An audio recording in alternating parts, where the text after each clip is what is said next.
Hi, I'm Steve Burgess, your computer forensics specialist. The question for today is, what happens when I delete a file? And the answer to that question is, not very much really happens when you delete a file, except it appears to disappear. But it doesn't actually disappear. Most of it is still left on the computer. Perhaps what we ought to answer first is, what happens when you write a document? And let's take, for example, a Microsoft Word document. Suppose you open up Microsoft Word to start a new document, a new letter or something. And you see a blank screen, a blank page on the screen. There is, at the same time, another kind of shadow document, an invisible temporary document, and it's generally called something like Word File A or Work File A.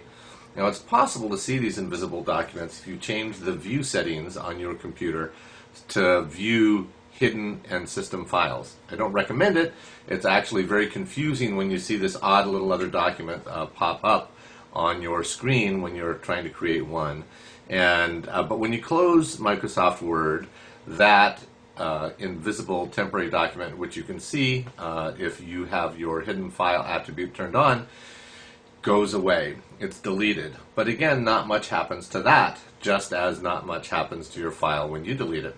And also, Windows has sort of a scratch pad. It's a virtual memory file. In Windows XP, it's called pagefile.sys. And that's a very, very large file. It's very dynamic. There's stuff churning through it all of the time. So, back to our Word document. We're typing away on our Word document and we save it. Later on, we may decide we want to edit it, and we open it back up. Another temporary invisible file is being formed.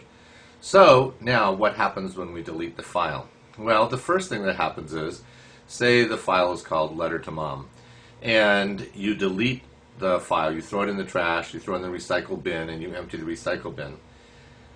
The document appears to be gone. There doesn't appear to be any file left there. However, just underneath the graphical interface that you see, you know, the pretty windows, there is a directory listing, and it says the name of the file.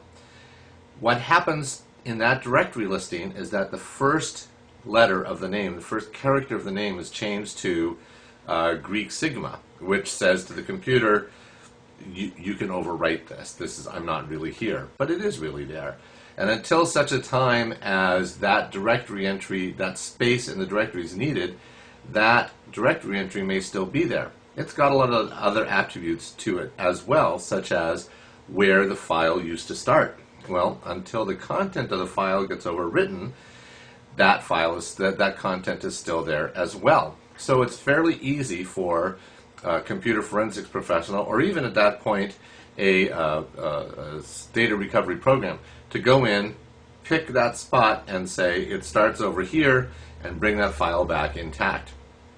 Now, there are anti-forensics tools that will destroy a file, but they tend not to reach the underlying additional files. So, when a Word document is deleted, there's still these other shadow documents out there, these other temporary invisible files that have been deleted, but they're still there as well. There's still a directory listing for them as well.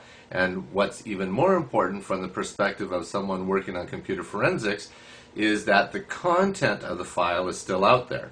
So we can go out, we can search for specific words that might be in the original file, and even if it is gone, we're very likely to find these invisible temporary files out there that have either the whole document or versions of the document or pieces of the document. Not only that, but there are still going to be snippets of that document in the virtual memory file, and then yet another file is created when you go to print the file. There's a print buffer document.